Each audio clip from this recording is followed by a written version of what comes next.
En este vídeo perteneciente al MOOC de Introducción a la Traducción Económico-Financiera Inglés-Español, vamos a analizar en detalle las particularidades de la traducción de documentos financieros.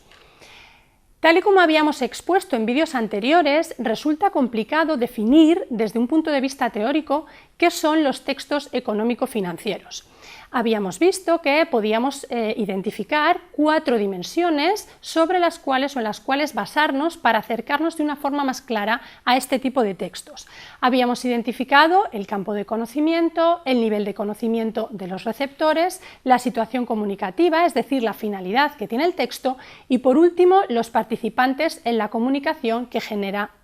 un texto en concreto.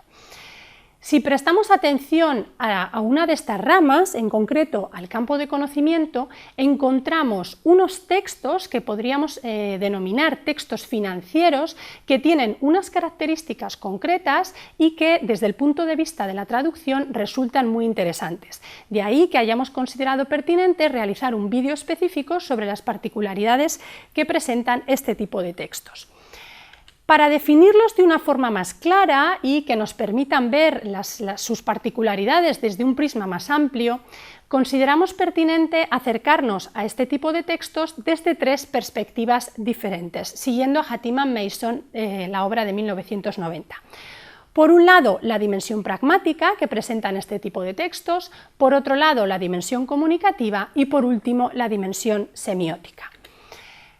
En relación con el primero de los puntos, es decir, con la dimensión pragmática que tiene el texto, es decir, la función que persiguen este tipo de documentos, podríamos identificar 2 funciones clave. Una función primaria, que sería fundamentalmente argumentativa, es decir, una finalidad clara de estos textos es persuadir a los receptores sobre, por ejemplo, las bondades de una determinada empresa o por qué una determinada persona ha de invertir en un instrumento financiero en concreto. Es decir, la finalidad fundamental de este tipo de textos es argumentativa, persuasiva. Pero por otro lado, y como es obvio, en muchos casos este tipo de textos obviamente persiguen una función informativa, es decir, trasladar información concreta sobre un determinado instrumento financiero o sobre las cuentas o el estado de resultados de una determinada empresa. Por lo tanto, tendríamos, como digo, claramente 2 funciones marcadas, una función primaria argumentativa y una función secundaria informativa. La segunda de las dimensiones, que sería la dimensión comunicativa, vendría marcada por 3 aspectos. Por un lado, podríamos identificar la importancia del campo, por otro, del modo en el que nos vamos a encontrar estos textos y, por último, el tono que van a tener estos textos financieros. En primer lugar, en relación con el campo, podríamos identificar diferentes, o si por ejemplo nos acercamos al concepto desde la American Economic Association, podríamos identificar diferentes campos dentro de la economía, de ese concepto general de economía, que nos ayudarían a delimitar un tipo de textos en concreto, que serían los financieros, ese financial economy, que nos permitirían ver que son textos que tienen unas particularidades concretas, no solo desde el punto de vista lingüístico, sino también desde el punto de vista textual, ¿no? Macroestructural. En relación con este campo, y si nos adentramos en esta definición o en esta categorización que podemos encontrar en la American Economic Association, encontramos diferentes temas o subtemas, mejor dicho, dentro de esta economía financiera, que podríamos denominarla así. Por una parte encontraríamos aspectos generales dentro de las finanzas, como podrían ser textos relacionados con la crisis financiera, con las finanzas que podríamos denominar conductuales, es decir, un poco psicología del comportamiento financiero. Por otro lado, encontraríamos un subtema claro, que son los mercados financieros, todo lo que tiene que ver con las inversiones, con las operaciones en bolsa, con deuda pública. En tercer lugar, encontraríamos un subtema dentro de esa categorización general, que son las instituciones financieras y empresas de servicios financieros, que darían lugar pues, a textos relacionados con la banca, con intermediarios financieros, con aseguradoras. Y por último, encontraríamos un bloque, digamos, temático relacionado con la financiación empresarial y con el gobierno corporativo, todo lo que tiene que ver con la política financiera dentro de una empresa o la política de pagos de una empresa. Este tipo de unidades que podríamos denominar temáticas o que vienen relacionadas o determinadas por el campo van a dar lugar a diferentes tipos de texto que analizaremos en detalle en diferentes vídeos. En relación con el segundo de los criterios que tienen que ver con la situación o con la dimensión comunicativa, nos encontramos el concepto de modo, es decir, en qué modo van a venir estos textos. Fundamentalmente, los textos financieros van a ser textos escritos y de ahí nuestra necesidad de prestarles atención desde el punto de vista de la traducción. Obviamente, se van a producir también textos orales que van a necesitar o que van a exigir servicios de interpretación, pero en nuestro caso nos vamos a centrar, o debido a que nuestro MOOC atañe únicamente a la traducción, pues vamos a centrarnos únicamente en los textos de carácter escrito. Y por último, el tercero de los elementos que podríamos identificar como rasgo distintivo de esa situación o dimensión comunicativa de los textos para caracterizarlos de una forma más concreta, nos encontraríamos el tono, es decir, el nivel de formalidad que tienen estos textos. Estos textos, aunque obviamente va a depender del tipo de texto del que estemos hablando, no podríamos comparar un texto periodístico pues de una publicación como podría ser The Economist con, por ejemplo, los estados financieros de una empresa, serían dos textos que, aunque son financieros, son completamente diferentes. Lo que les va a caracterizar o algunos rasgos que van a tener en común y que al mismo tiempo los va a diferenciar de los textos que podríamos considerar económicos per se, va a ser el estilo coloquial que tienen estos textos. En muchísimos casos se utilizan metáforas, un lenguaje muy colorista, un lenguaje muy flexible, es decir, no están sujetos quizá a esa rigidez que podríamos denominar académica propia de los textos económicos per se. No olvidemos que la economía como tal es una disciplina universitaria, una disciplina académica, por lo tanto en muchos casos tienen una carga de lenguaje mucho de origen latino, es decir, quizá como un poco más académica, si me permitís la expresión, que los va a diferenciar de estos textos financieros, que es un estilo mucho más fluido, mucho más coloquial y mucho más cercano en algunos casos. En relación con la dimensión semiótica, es decir, el tercero de los aspectos que nosotros vamos a considerar para definir o para acercarnos de una forma más clara a las particularidades de la traducción de los documentos financieros, podríamos identificar igualmente tres aspectos muy importantes que nos van a ayudar a acercarnos a este tipo de textos desde esta dimensión. Por una parte, el género, en segundo lugar, el discurso y por último, el texto, es decir, qué tipos de texto nos vamos a encontrar dentro de esta etiqueta general de documentos financieros. En relación con el género y siguiendo a Gamero 2001, la obra de Gamero sobre textos técnicos,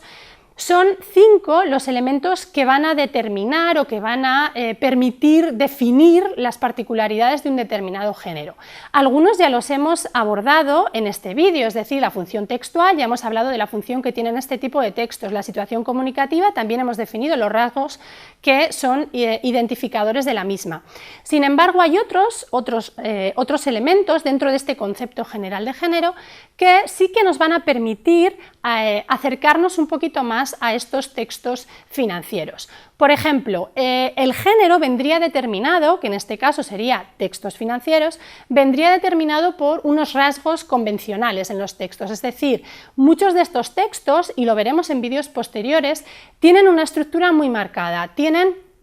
unas partes que son, digamos, obligatorias y que han de aparecer como tal. Por ejemplo, en los estados financieros, que es un documento muy importante que acompaña el informe anual de las empresas, nos encontramos siempre una estructura que es, digamos, siempre la misma. Es decir, estos textos van, o la estructura que tienen, viene en este caso determinada por las NIF, por las normas internacionales de información financiera, por lo tanto siempre tiene que aparecer la misma información. Este tipo de cuestiones son muy importantes desde el punto de vista de la traducción y porque resulta muy importante, o por lo tanto resulta muy importante realizar un análisis previo de las particularidades que tienen esos textos, tanto en la lengua original como en la lengua de llegada, para acercarnos o para ofrecer unas soluciones de traducción que puedan responder al polo meta, ¿no? Es decir, a los receptores de la lengua de llegada. Por otro lado, el contexto sociocultural desempeña también un papel muy importante. No nos olvidemos de que estamos hablando de asuntos económicos, es decir, en muchos casos hay elementos culturales en los textos que han sido directamente importados a las distintas culturas. Por ejemplo, la influencia del ámbito anglosajón en este tipo de lenguaje y en este tipo de textos es muy amplia, es muy grande. No olvidemos, por ejemplo, que hay determinados conceptos, como pueden ser las joint ventures, o como pueden ser las hipotecas subprime, que en un momento dado, cuando aparecieron estos conceptos, pues dieron lugar a necesidades rápidas de terminología, y en muchos casos estos términos no se traducen en español, simplemente se adopta el anglicismo, y esto obviamente influye en la lengua y en la cultura, digamos, financiera que se genera en la cultura de llegada. Y por último, elementos intratextuales serían también muy importantes a la hora de definir un género, y en este caso, pues obviamente nos encontramos rasgos lingüísticos muy marcados, como podría ser ese lenguaje coloquial, ese lenguaje metafórico, el uso, por ejemplo, de hablar de pues, la burbuja inmobiliaria, o otro tipo de conceptos que se han generado, sobre todo últimamente desde la crisis económica, que realmente le dan ese dinamismo al lenguaje y van en muchos casos a provocar pues problemas, o van a ser retos, ¿no?, para la traducción. En el caso concreto, y como comentaba anteriormente, en el español, digamos, financiero, en muchísimas ocasiones nos encontramos anglicismos, es decir, términos que se han importado como tal, pues por ejemplo cash flow, o el actual que está tan de moda, el crowdfunding, es decir, muchísimos términos que se han ido incorporando a la lengua de llegada y que no encontramos un equivalente, digamos en este caso en español, sino que simplemente pues, se adopta el anglicismo. El último de los elementos, o ya marcándolo, el último de los elementos que nos van a permitir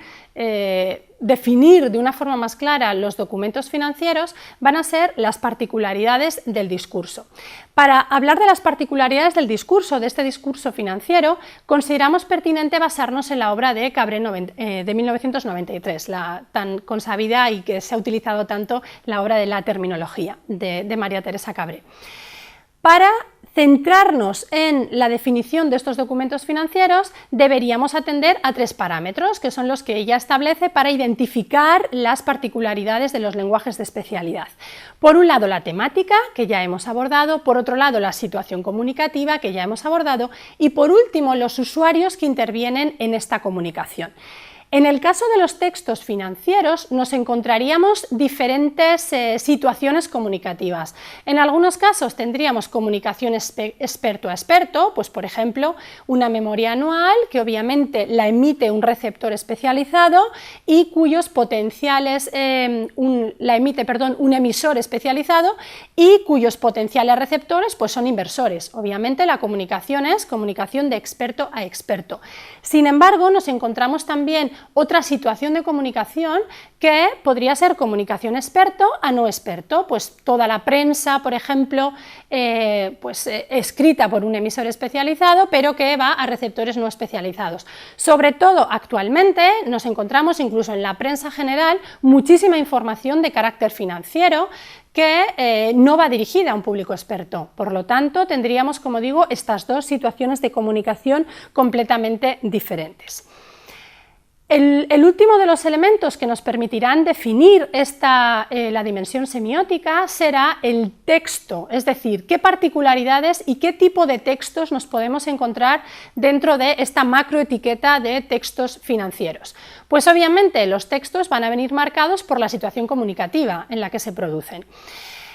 Por ejemplo, en relación con los mercados financieros, pues nos podríamos encontrar, pues, por ejemplo, folletos de emisión, informes especializados realizados por brokers, documentos bursátiles, informes financieros de entidades concretas. Es decir, dependiendo de la temática y de la situación en la que se van a producir esos textos, pues nos podríamos encontrar pues, diferentes tipos de texto y que van a conllevar diferentes necesidades de traducción. Otro ejemplo, pues en relación con la financiación empresarial, pues nos podríamos encontrar documentos sobre política financiera o informes de gestión de riesgos, es decir, que dependiendo por una parte de la temática, como hemos dicho, y de la situación en la que se van a producir esos textos, son diferentes las posibilidades o los tipos de texto que nos podemos encontrar. En esta transparencia podéis ver unas pequeñas, o os he aportado unas pequeñas referencias bibliográficas que os van a permitir completar la información que hemos trasladado en el vídeo. Espero que os haya resultado de interés y que os haya ayudado a conocer un poquito mejor las particularidades de este tipo de documentos. Nos vemos en el siguiente vídeo.